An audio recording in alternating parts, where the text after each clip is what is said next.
Welcome to the Forank Marketing Podcast, where honest conversations, tested tactics, and no-nonsense marketing come together.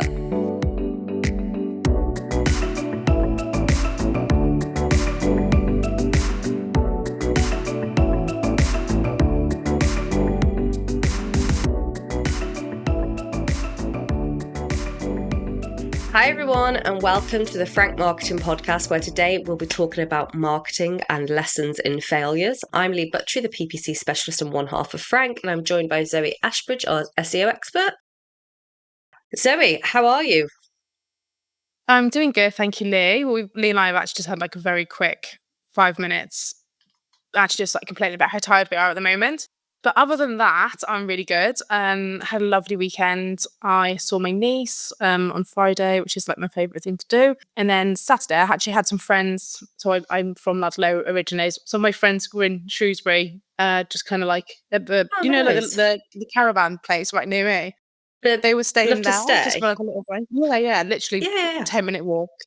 So they came to our house for the first time, to our new house. Then on the Saturday night, we went to them, had some drinks and like takeout and stuff. It was really good. And on Sunday, I haven't told you this because I was going to text you, but I was like, I don't think she needs to hear about your pickleball all the time, Zoe. But I got a bronze medal in a tournament again. Oh my God, That's the second one now. That's my third one. Is it your third? Or like my second more proper one, yeah. But the first one wasn't like proper. To be fair, it's a bit of a stretch. You'll be in the Olympics soon. Oh, Mace, I would love it. Is it in the Olympics? No, it's not. I think it's like people who do play pickleball, I think it will be because it's just like it's growing so fast, isn't it? Oh, and we got the Forank sign done. So if anyone's like watching us on YouTube, yay! That looks so good. Oh, yeah, finally did it. That's just been like a black ball for months, and then that was one of those tasks where you like put it off, and then we literally did it in like 5 minutes, and we were like, wow. No, I feel the same. I've just spent the weekend building flat pack. Bought you and like my son, for anyone listening, he's having his like room redone and it's a bit smaller than our previous house, so I've had to buy him a smaller bed. And oh my God, mate, I thought I liked flat pack and I was just doing it. I was like, this takes so long. Really? Where was it? What was it from IKEA? Yeah, it was like a single bed with drawers, but when it's just like repetitive. I love it. I'm not feeling great anyway, so it was like, and then we had to like move all of his stuff out of his room, rearrange it, but it's done now. I didn't really do anything else really on the weekend. Just house stuff, really boring. I can tell you've got a cold, so we wanted to chill. I can actually hear it a little bit. Can you? Yeah, I'm just like, I don't know what I've got. I'm not 100%, just mega tired all the time. I know you had this like, oh, I've still got it, so it's just a struggle. Yeah, Stu's like you. I can hear that he's got a cold at the minute. I've been taking this like Ferroglobin. Do you know it? It's just like, oh, is that the iron? Yeah, I did send to you. That has helped me. Taken the edge off. I recommend it. Oh no, I tell you what I did actually. I lied. I have had I also went. I've gone on like a health kick because once I'm ill, I start like regretting all my life decisions. Yeah. Like I couldn't breathe like out of my nose. I'm like, oh my God, I've taken my nose for granted. So I've actually like, there's like energy ginger shot things you can get from like Waitrose. But I thought I'm just going to make this myself and just have one of those in the morning. So that's what I was doing on the weekend. So I'm just like, no, shot in ginger. That's a good idea. I was thinking because we're getting into like winter now, so we have quite a long winter in the UK. So you said to me the other day, oh, it's time to get the start taking vitamin D because that's generally recommended from about now, isn't it? Yeah. I was actually thinking myself, I need to make one of those like immunity ginger garlic drinks. One thing with that though, just watch it doesn't explode because my brother made one in a glass bottle and it exploded in the fridge. Yeah, they heard a massive bang. What did you put in it? I think it must have just like fermented. I think it was something like ginger, garlic, like that type of concoction. This has just got orange, lemon, ginger, turmeric, and black pepper. That sounds nice. It's all right. It's a bit sharp. I'm not going to lie. A bit sharp on the taste buds in the morning, but I've just refused to get ill. I'm just like, in my 30s, I'm like, I need to just look after my body. I don't want to be like 50 and be like, oh, my back's hurting, or you know what I mean? My back does hurt, pain. I'm so grateful for that is. I feel like we're at an age where we have the kind of knowledge that like the aches and pains are coming is here. We're not quite there yet, but at least the awareness that we really should be doing some yoga and taking ginger shots in the morning. Absolutely. Oh, right. Let's get into it. Yeah. By the way, guys, we're filming quite early this morning. It's 9 a.m. our time, and we did this because we were like, oh, we'll be so much more energized in the morning, and we're not. But I feel like we will be. We will be. This is because we filmed really early on Jolly SEO. Was that last week or the week before? I don't know. A couple of weeks ago, yeah. Yeah, Greg was the host, wasn't he? He was so chilled out. And he chilled us out, which is a rare thing. So kudos to Greg. Okay, on to marketing. So we always start with a stat, and this is the one we've got for today. So according to this Harvard Business Review, a striking 85% of marketing campaigns fail to hit their intended targets, often due to poor management or misaligned strategy. What do you think about that, Leigh? I actually put this in there, and it's kind of, I know the topic's kind of lessons and failure, but I think what people I'm not surprised actually, because I think sometimes you can strive for the best of intentions or whatever, and a marketing campaign does fail. Yeah. And I think there's an issue with misaligned strategy, and we can go into that. But I think the biggest importance that I see with campaigns is like people not kind of taking time to reflect on campaigns either. So what ends up occurring is that you continually do the same thing over and over again and expecting a different result. Is that like the definition of stupidity? Yeah. Doing the same thing over again and expecting a different result. So I think that probably actually has a portion of this where people are just doing the same thing over and over again with their marketing tactics and not changing it. So I think it's just important to probably, like, whatever you're doing, reviewing it, what have you done? Can you change anything? And then test the next thing. And then all those small tweaks to sort of kind of try and hit your intended target. Yeah, I had the same thought as you actually. So your first thought was my knee jerk as well, was that 85% of marketing fail, but when you set your targets, you would set them quite high, I think. Like there's no point in setting a target that you're going to meet. So there's that part of it. But then absolutely agree that there could be issues there, like not learning from what's happened previously. Cool. Okay, so we are going to get into some failures in this podcast, including our failures. I've got a really good one. I've had 2 in the last week, so. Oh, have you? Well, I feel like with ads, we'll probably get a bit more because it's so much more like subjective, I guess. And you get really fast feedback as well, which we don't get in SEO quite in the same way. Okay, well, shall we start with your failures then? Tell us what happened in the last couple of weeks. Yeah, it's interesting actually. So I've got a client in the US, and she won't mind me talking about her because she actually listens to this podcast. So hi, Emily, if you're listening. Actually, I want to reiterate, failure is such a strong word, and I don't think necessarily campaigns fail. I think they are just lessons, and you learn from them and what works. So let's just get back to that. It's not a failure. It's just something that we've used previously has worked, and we've tried it again and it hasn't. So we're running two very similar Google ad campaigns. Both keywords have slightly a different intention, but both have the same overall intention. So we're targeting this, and I think there's a few things going on. We're doing search ads, which I do think Google at the moment is trying to push away from search ads and push people into performance marketing. Like, I'm seeing kind of that downfall trend over a lot of accounts anyway. But what's happening is we've got very similar landing pages. We've got 2 separate campaigns because, like I said, the campaigns warrant a separate landing page. Sorry, like the keywords we're targeting warranted a separate landing page. One of them doing great. Like, we put that live. The conversions are coming in. They're really good quality. Like, me and Emily have this like back and forth with the quality of them. Really, really great. We've basically replicated the same thing, and it's just like not working. And we're like, what's going on? And Emily's like, what's going on? I'm like, okay, we're in the ad account. I'm like, okay, well, click-through rate's really high. Like, they're at like 8%. So we know the intention is good. The ads are warranting the clicks. Great. Looked at the search terms.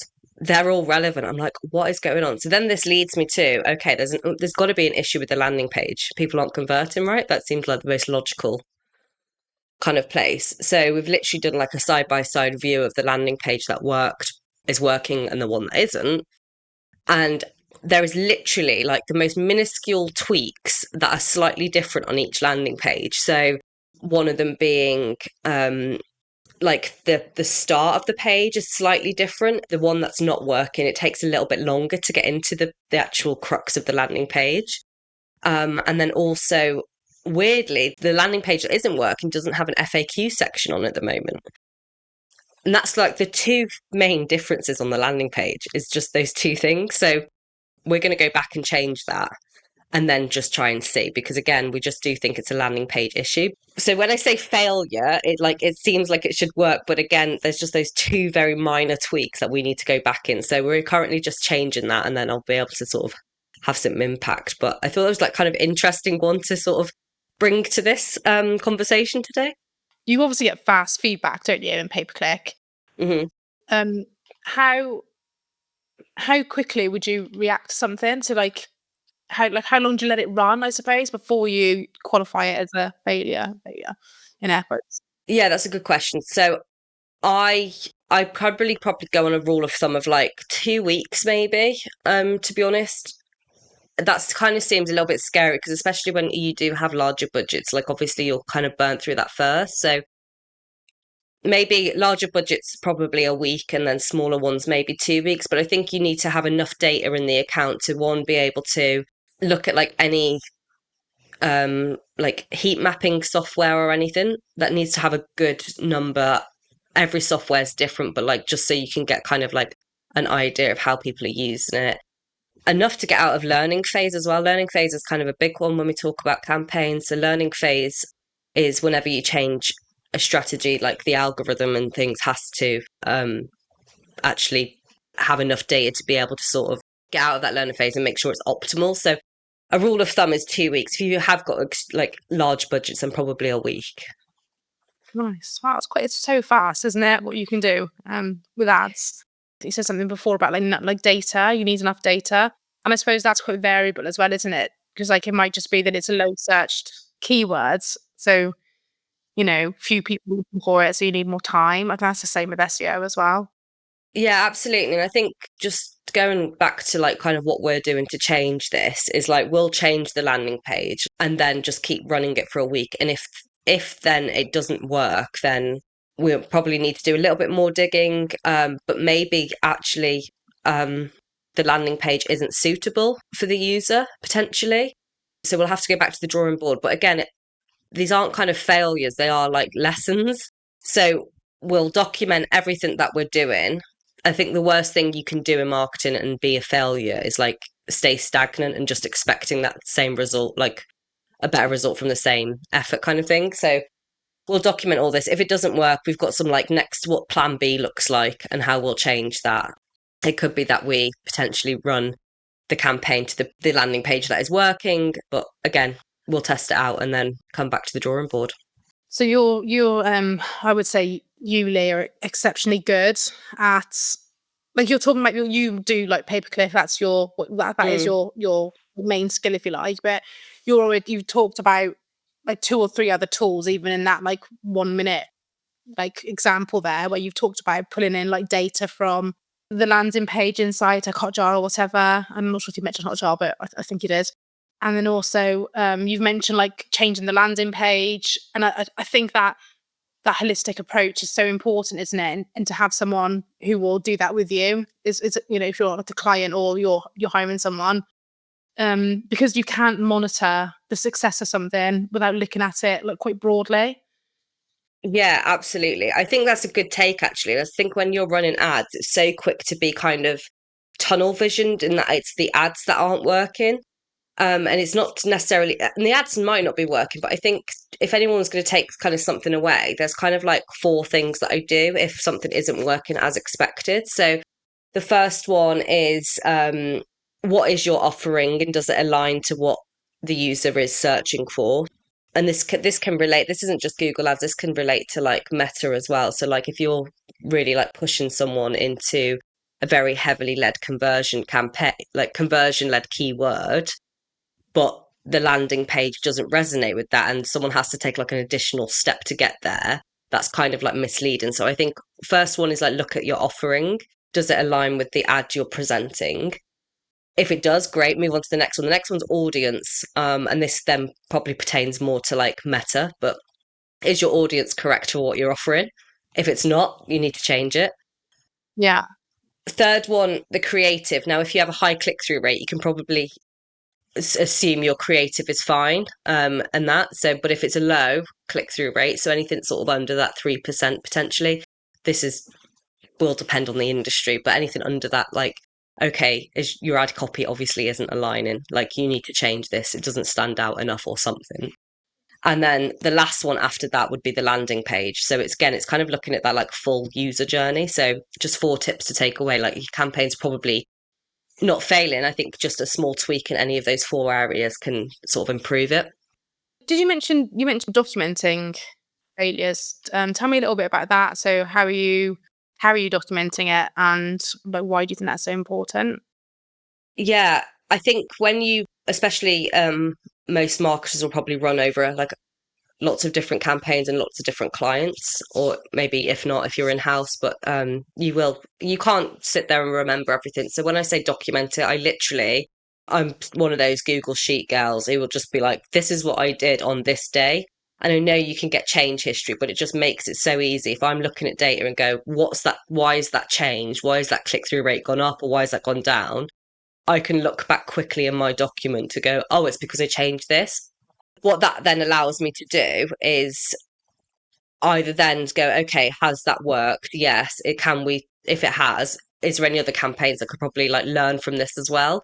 So it's all really about documenting, but also it can be as silly things as just documenting down, okay, on this day I looked at this campaign or in this time frame and the click-through rate was this.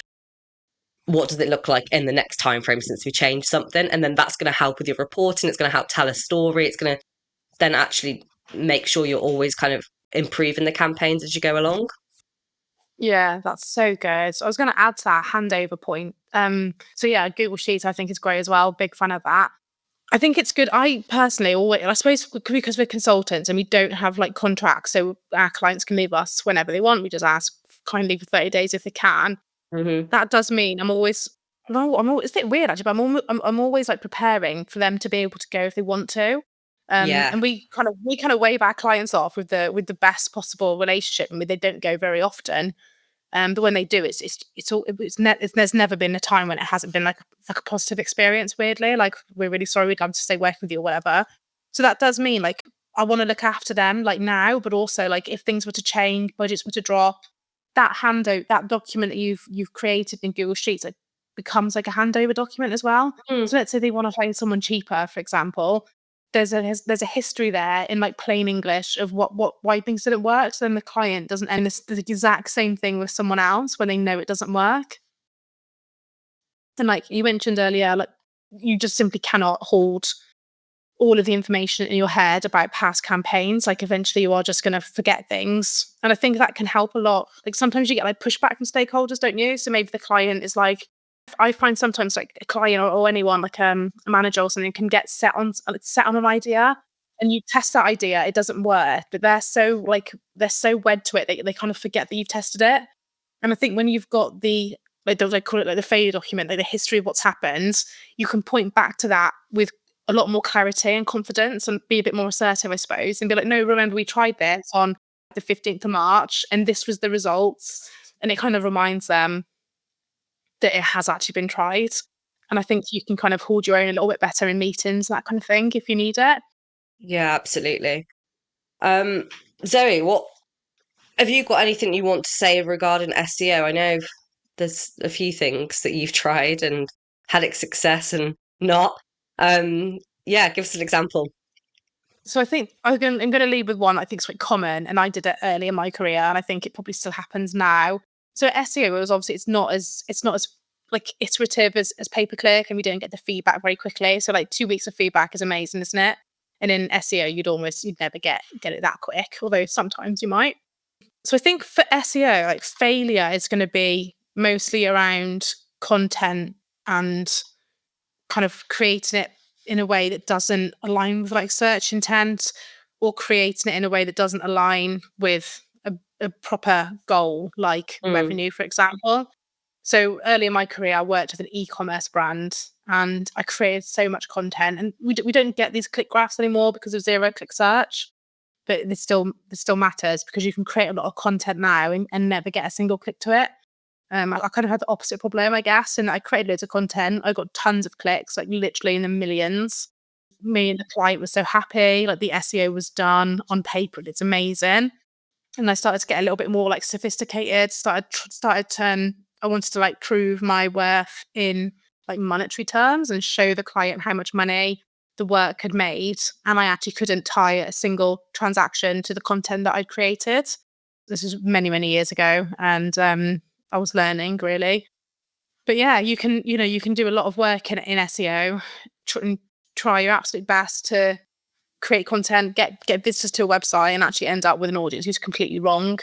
And the problem with SEO is that takes quite a lot of time to do. It takes time in terms of like you need months for it to kind of rank and whatever, but you also need a lot of resources like writers, editors, someone to put the content on the website, you to be producing the content.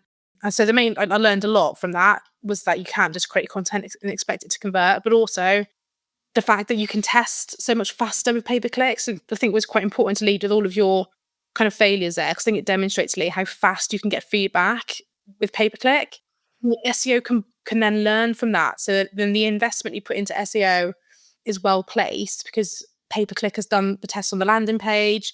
Pay-per-click knows which keywords are converting, and then SEO can go after them. And kind of like why you're doing it. Yeah.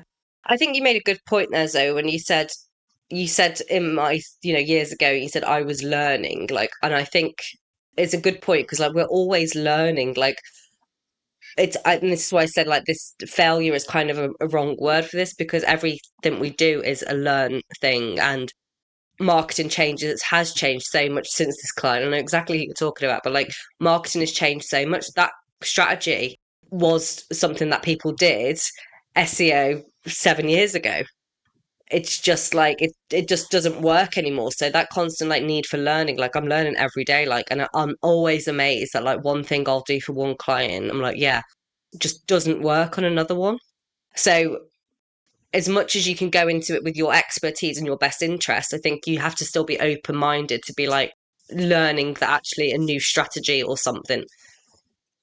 Yeah, absolutely. And that's the thing as well, like you mustn't go in like with any sort of bias as well.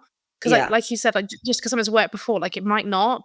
And I think that's one of the problems actually, is probably like a bit of bias in yourself. And it might be because it's worked before, like so you're just completely blinkered to the fact that it isn't, because you've not really looked at it properly, like a bit of like a halo effect type thing where you just assume it's all going well, it's gone well before, so you didn't check it. Not you. Perhaps like, anyone could do it. It'd be quite human to do it.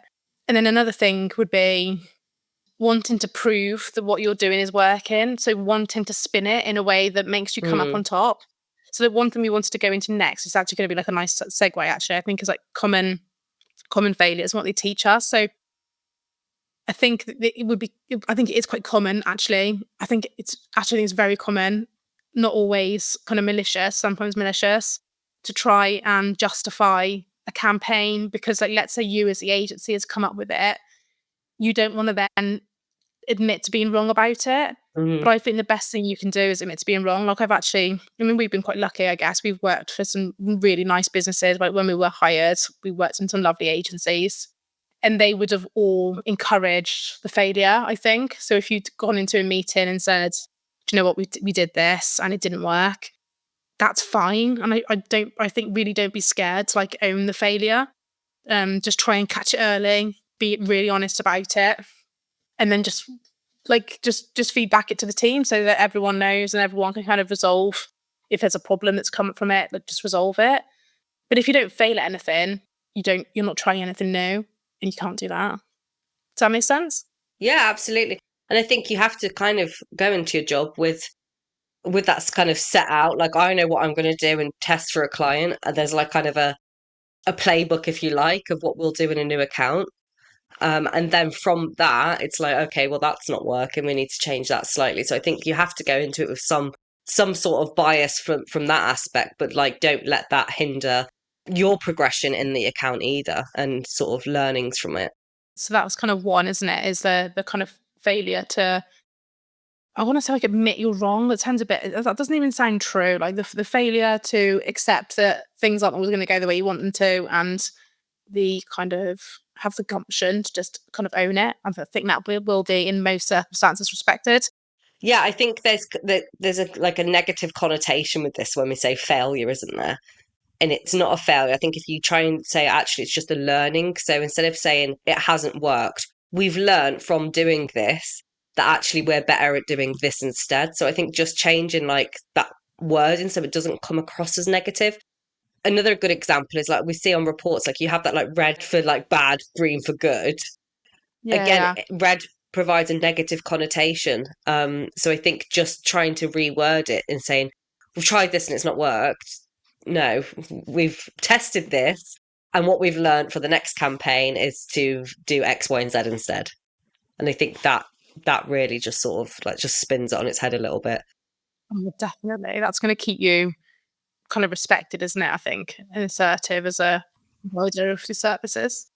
So, other common mistakes, I've kind of like touched on mine already, which I would say is the most common mistake in SEO, I think. Two common mistakes I'm going to say is probably like leading with SEO to test things is a bit of a problem, because there's no point in waiting for 3 months to see if something works if you can pay ads to do it and get feedback in 2 weeks. So I think that's a failure. And then I would say creating content or even creating a whole strategy without the right goals in mind. So it's very easy for SEOs to get very wrapped up in like clicks or impressions, or less of that now, but perhaps the new vanity metric is like, oh, well, we're in AI overviews, or ChatGPT is citing us. Like, okay, great, but is that going to lead to a useful business objective? Because if it's not, then your campaign is going to fail, because businesses they might care about the kind of vanity metrics in the early days because it feels good, but eventually it will become very apparent that it's not making money, and businesses have to make money, and you have to make money in order to get paid. So I think that's probably the big SEO one. And I really think that can be quite quickly put to bed with a little bit of holistic marketing from ads and SEO. Leigh, what about you guys? I think it's a lot easier for pay-per-click to chime in with a lot of this.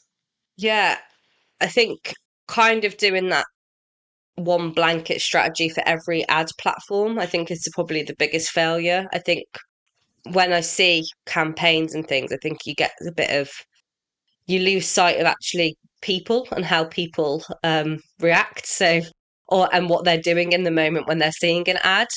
So I sometimes think you have to just, again, a lesson is probably that over like one blanket strategy for each platform. So running something very sort of business focused and very high intent on like weekends on Meta. Like, think of the person at that point of when they're seeing the ad. This is very heavily B2B related.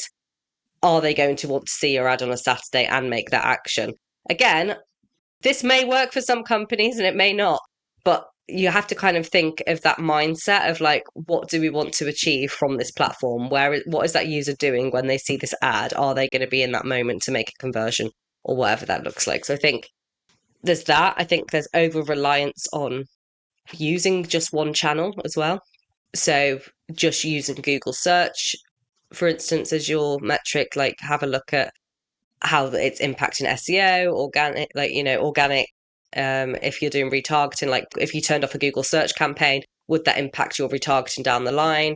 So that over reliance. And I think, and then honestly, the biggest one is just, I think this ties back into like not understanding what the KPI or goal is per campaign, which again feeds back into SEO. And I think actually all marketing, you need to have that clear goal set out. If it is a traffic campaign that you're wanting because you want more eyes on the site for retargeting later down the line, or you're just wanting brand awareness, I think make sure your target audience is right. So you've got that quality of traffic going there, but have the understanding that the whole team understands that this campaign is purely just to get traffic to the site. It's not a conversion led campaign.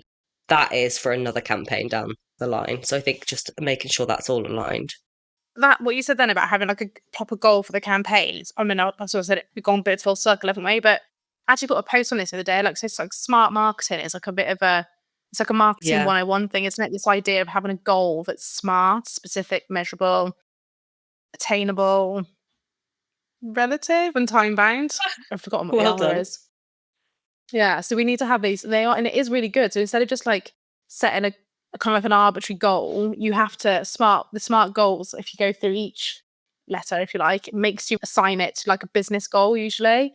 So it needs to be specific. So you want to achieve something. It needs to be measurable by how much do you want to achieve it. It needs to be obviously possible, attainable, relevant, and time bound. So within what time?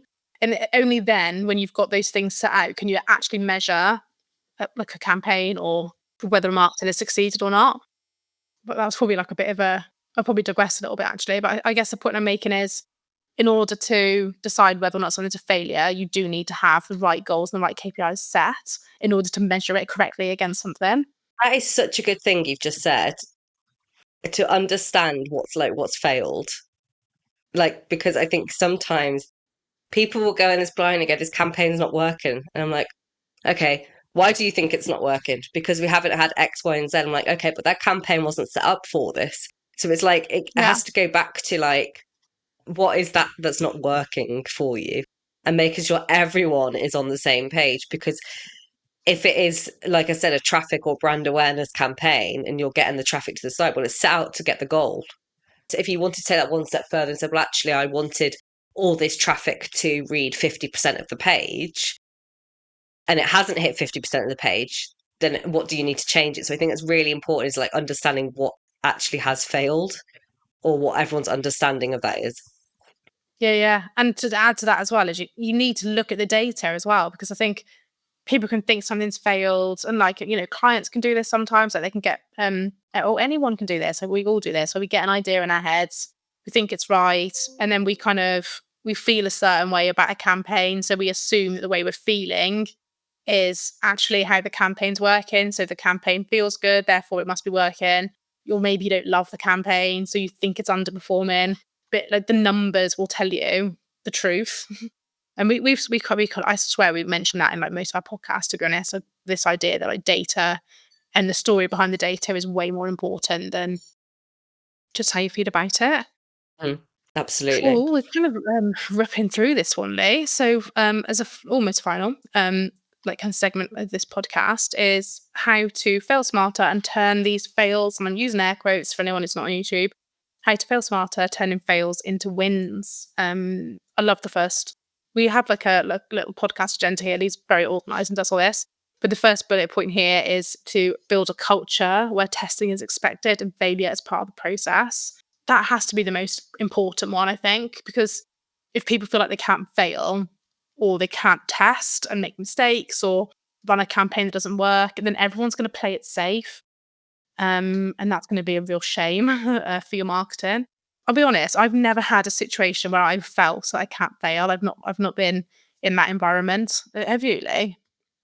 No. Have I been in that environment?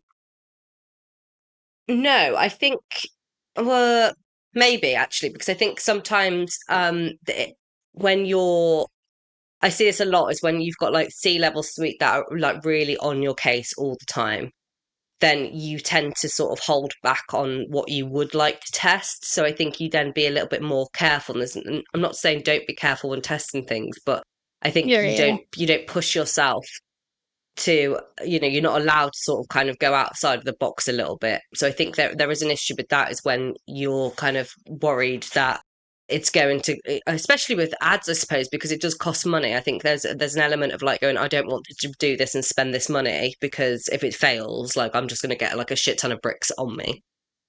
So I think there's that aspect.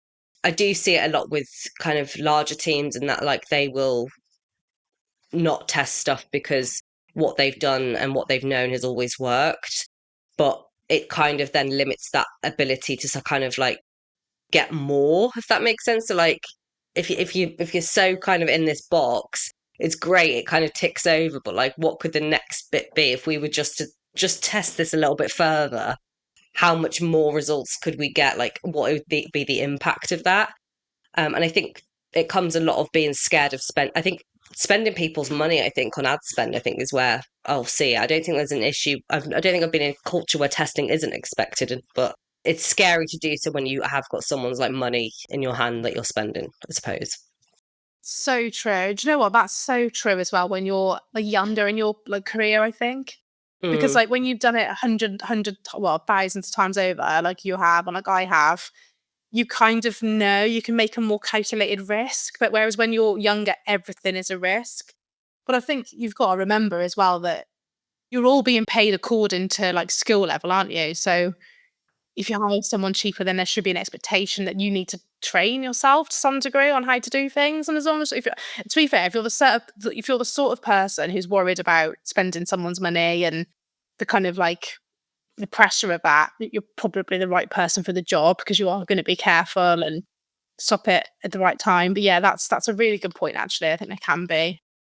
But like some clients are really wild about it. They'll just be like, spend more. Like what? Just do it. Like so, some are really like encouraging it. To be honest, I don't think I've come across a client who isn't willing to test. I think what clients don't want is for you to spend all their money testing and not to have any results. So I think one way you can combat this, especially if you're maybe a little bit more junior or new account, or actually this could apply to anyone, but maybe actually have that conversation with the client and say and allocate a budget just for testing.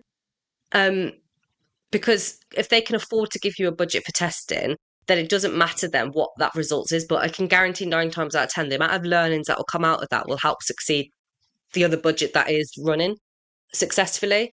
So that could be a way of going into that. And I don't think I'm pretty certain I've never come across a client who's like, no, I only want to do this. Yeah, same. Almost the opposite, to be honest. So if it is a budget thing or you're worried about it, then just again have that conversation with like, I want £300 a month to test this. Okay, because I can guarantee they'll be like, yeah, I think you'll come across as proactive. I think it will set you apart from people because you are wanting to try new things. You're pushing the boundaries a little bit. You know, I think it allows for that more storytelling as well. And it's more of an exciting conversation when you're reporting as well. Instead of going, oh, well, these campaigns have run and we've got this and we've got that. Like, imagine being able to go, well, actually, we tried this really cool thing this month and it actually paid off. Like, yeah, such a good point. And you get the buy-in, don't you? Because you've had to ask for the budget for something in particular, and you've probably had to rationalize why you're doing it. The client or the stakeholder, if you like, whoever's making the decision, they're quite bought into that process, so it is more exciting. Tell you, actually, this rings a bell with, we haven't actually been fully able to test it yet. We have dipped our toes in it, but with that client with the Chinese market, they're a wedding venue and caterers, and they had a lot of interest coming through on the search terms for, you know, big China weddings, like those kind of things, like Chinese weddings. They had like Indian weddings coming in, and we know from the market research anyway, and from talking to the team, that they do get these interests. So it was like, okay, why don't we just like run a campaign in China for it? Like, why don't we just do this? And because we'd had that communication internally with the team and going, yes, they already do get interest. I'm like, okay, so we can build off this. We can create landing pages. That, again, we had that buy-in. We haven't yet been able to fully test it out just because internally they need to kind of figure out what that looks like. So we haven't been able to obviously run it fully. But again, coming up with that proactive, and then because we've noticed it, then there's someone on the team going, actually, yeah, I've seen it as well. And then you do get that buy-in, and you get that conversation. Yeah, that was a really good point about all that buy-in and budget, that kind of thing. I was going to say, if you're nervous about doing things because you're scared they're going to completely fail as well, if you just do the research up front, I think you can like gather data to justify the decision as well. So then when you pitch it, like the Chinese weddings thing, you had all the data to say, this might be a goer and here's why. Like, this is why it's worthy of a test. Rather, you didn't just guess that. You didn't just make it up. But like anyone could have done, like anyone could have actually assumed, well, that would be a good campaign. But if you go and get data to support it, you're more likely to get buy-in. And then you can't really be kind of mad at yourself for testing something that you were able to very clearly justify with data. Yeah. Actually, and that's a good point as well, is when a client wants to test something, because you do see this on the other flop now, a client wants to try something. And I think we'll say we're myself and Zoe really open to like new ideas and things with clients, but it's like, okay, love your idea, let me go and just do my own research, because we've had actually a client come to us about, it was doing a campaign around a specific location, wasn't it? And we were like, okay, let's go and research for it, because if we can find some data to back this up, we'll run with it. But if we can't, we're not going to run with it, because we already know, straight away that it's not going to work. So there's no point testing it, kind of thing. So that's can flip it on its head. So I think make sure you've got that data or that research to back it up. Well, normally, and I think as I'm talking in the sense of like singular campaigns, I'm not talking to like the fine tuning of testing at the moment, but I think as long as you've got your data to back it up, then I think you can sort of go with that campaign. But also feel free to say no if you haven't got it. Yeah, definitely. And I think that could be quite like a clever way actually to do things. I think so sometimes a client will suggest an idea, and then you got to be careful not to be biased. Like maybe you do need to test it for this particular audience or client or whatever. But equally, if you kind of know that it won't work, I think sometimes you can take their idea and try and attach it to something that will work. So then you're not, you don't want to be in a situation where you're constantly fighting the client, like that's not going to work. It's quite negative. So you want to try and like build on it like positively, I guess, to get something over the line that can be tested that makes sense for them and you. Cool. Well, we talked a lot about from that one initial point there about building a culture. Use small scale testing to avoid high risk flops. I think that's really good. That kind of leads back a little bit to what I said about SEO as well. So before you go and put a ton of SEO effort in, sometimes there can be great benefits from running things with pay-per-click first to see like how they go. And I would imagine you've got with pay-per-click, you could test a small region, couldn't you? Like a small area before you roll it out nationwide or worldwide even. We could go on about testing. There's so many different things to test. Locations, you could test like language of ad copy in specific locations. One of the things we do like to test a lot is like different landing pages as well, which I've sort of touched base on. And you can set these up kind of easily within most platforms as well, like A/B testing. Yeah. And I think all these small scale tests as well is like, they seem really minor, like me just changing a URL of an ad seems like such a minor task, and that we have to leave it running for a week and so we can see the results, but those results will pay off. So those smaller scale ones, it's kind of like incrementally, isn't it? We spoke about this on another podcast, like all these little things help with the bigger picture. But yeah, just small scale tests, write them down. What you've learnt from it, is that landing page working better? Can you replicate that across elsewhere? So we've already talked about documenting learnings in quite detail, failing forward. So, look at failing as a learning mechanism, and just to own up when it's not working, which you can only really do if the culture there is there to support you. Zoe, I wanted to actually have a bit of examples of testings that have A, worked or B, not worked. Because you've got that one, I can't remember which client it was for, and obviously I can't say the name of them, but it was where you changed your landing page and like the results completely tanked, and then you were like, oh my gosh, I forgot about that. Yeah, go into that a bit more detail. That was awful. Yeah, so luckily when this happened, the client was amazing. Like, he was really nice and he was really good at SEO as well. So he was just there was a culture of failure there, big time. Like, just get at it, completely trust you, and we'll just sort it out if it goes wrong. Yeah, do you know, it didn't even come to my mind for this one. So we'd made some changes to a landing page, quite a lot of changes, and it was objectively better. Like, even the client said it was objectively better. And the page just fell from, it was like rank 3 to like page 3. So like rank 3, page 1 to like somewhere on page 3. It was really hard. It was finance. It was so hard. And yeah, we just destroyed the ranking of this page. It's awful. And this was actually quite recent. This was in the last year, definitely. So I was living here. The client noticed it before we did because he was very on it. Told us about it, and then luckily we could just reverse it. So we just reversed the page back to like using like version history and WordPress, and it just went back and it was fine. We kind of knew we were always at risk of losing a rank, but I really didn't see that come in. I'll be honest. I thought it was going to go to like rank 2 or 1. But you can reverse things, can't you? Like as long as you haven't done something like, well, there's not very many things you can do that are going to be completely irreversible. And so yeah, we just reversed the page and it went back. But I suppose when you know that, like when you've been working for a while in marketing, you know that you can reverse things, and that can help you like with risk, like how much risk to take as well. Yeah, that was exactly what it is. Interesting, because I remember seeing the template, and I remember you used a very similar template or thought process on another client, which worked really well. So you were like, oh, this is going to work for these guys. And it just didn't. Like you could just never tell. And I think, again, like the client you can revert it back. It's fine. I mean, for the moment, it's gone kind of down. It's not probably going to have that huge of an impact. But yeah, no, I thought it was a great one. And then other successes, Zoe, what tests have you done that have succeeded? They probably get like a bit forgotten about, don't they? The ones that succeed, because you just like just move on from them. But I mean, I think the majority of what we do is like successful, isn't it? Otherwise, like probably like 80% of what we do is working, and ranks are going up, landing pages are on page 1, conversions are coming in from Google and LLMs or whatever.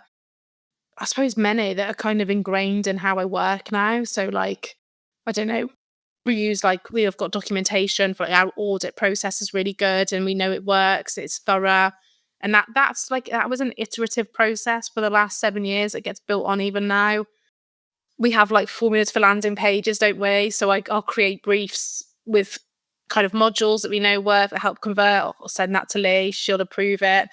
I think almost everything that we do in the day-to-day that's become part of process is all stemmed really from trying things, finding it works.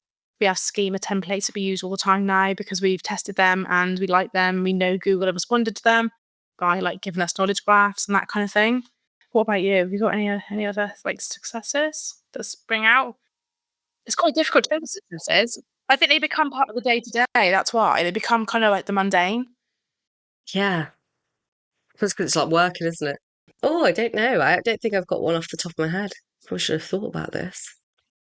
Well, I think it's because you'll have loads. Like, you've got campaigns that have made like 300 grand in proposals, but it was just that how you got there, I guess, was just an iterative set of successes, learnings from failures that got you to that bit. It's not, and then that just becomes part of the day. That's a good point, actually. It's probably like compounded stuff, isn't it? Versus like one thing that's just really set off. I think actually, if you've probably got one campaign that has done succeededly well, I think it's probably a fluke, to be honest, because it is a bunch of iterations to get to that point. Yeah, it's like 100 failures, isn't it? Yeah, it is. Yeah, all learnings. All learnings. Cool. Oh, SEO is quite a tricky one to answer. It's so nuanced, but I think that's the benefit of leaning into pay-per-click. Undecided. I think with SEO, it's less about decide. Well, you have to kill it sometimes, but I think perhaps the bigger question is whether or not to start it. Because once you start it, you have got time to wait to see if it comes into fruition. Yeah, I honestly don't think I've ever killed a campaign. Like, I think because you make so many incremental changes to eventually make it work. I don't think there's sometimes you need to kill it. I think if okay, no, tell a lie. I probably have killed a campaign when it's kind of a bit out there, when it's like, okay, I want to try and target this audience in sort of this backhanded way, and it hasn't really paid off. That's probably the only time. But I think for the most part, they're kind of really thought out, the campaign, so I don't ever see them overly failing. It's just it's just like learned, like, and you just do iterations to make it better and better, because I wouldn't go into a campaign that's so blind. Yeah, because I think even when I think back to my biggest failure, which was the e-commerce website that I didn't get any sales, the intent of what I was doing was kind of right. Like I was actually after a bottom funnel keyword overall, and I did get some improvements in that ranking. And then from there, we didn't just be like, oh, that obviously isn't working. It was more like, okay, that didn't work, but how can we optimize things to make it work?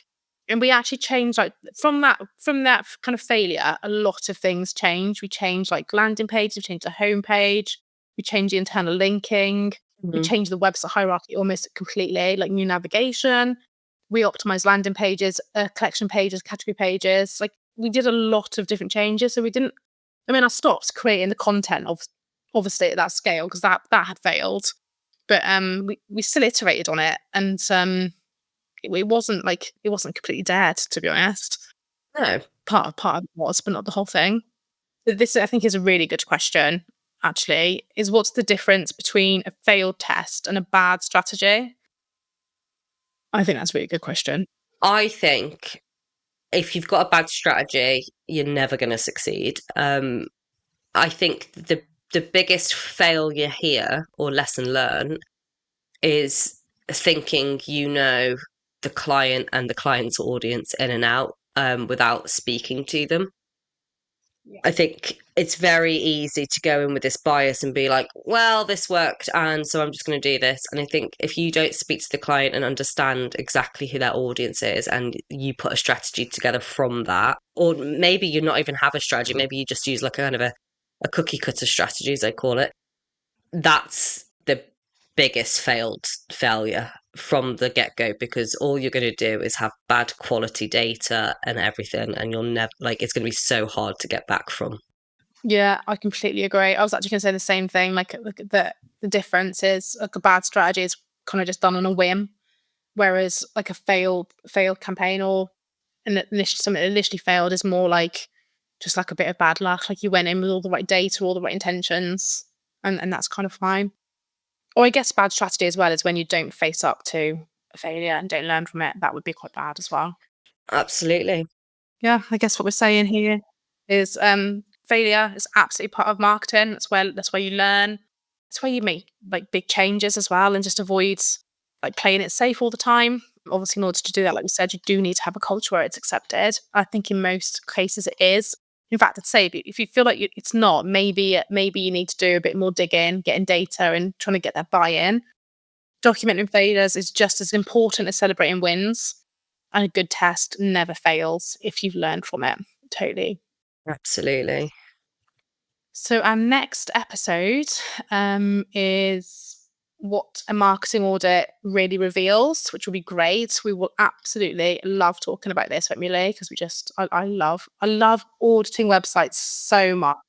Yeah, you know what, Zoe? I hate the fucking word audit. Yeah, true. Yeah. I feel like we need to change that word, but yeah, auditing is something I thoroughly enjoy doing, auditing ad accounts. It's not to I don't know, sometimes it looks a bit harsh, like, oh, I'm going in and being like, that's wrong, but I don't think it is. I think you actually just learn so much from it, and it just bubbles like with ideas of what you can do next. Yeah, I completely agree. It's so good to like step back from it and just like rip it all to shreds again. Like, and I try and do that. I'm like, it's hard to do it on your own work actually, but I do try to do that on my own work every like maybe 3 months, 6 months, a year, depending on the client and stuff. But yeah, love it. We'll perhaps get into like defining an audit as well, and what an audit really should be. So yeah, tune in for our next podcast, because that's going to be, I think we'll really enjoy that. That will be a good, energetic podcast. And subscribe to Forank Marketing. You can find us on like Spotify or like anywhere where you listen to your podcast. We'll be there. And follow us on LinkedIn, and do share with us your biggest marketing lesson.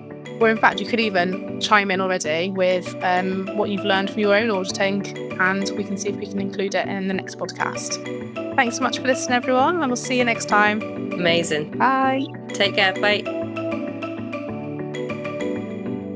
Thank you for listening to the Forank Marketing Podcast. We'll be releasing a new episode every month, so don't forget to subscribe and leave us a review. We look forward to seeing you on the next one.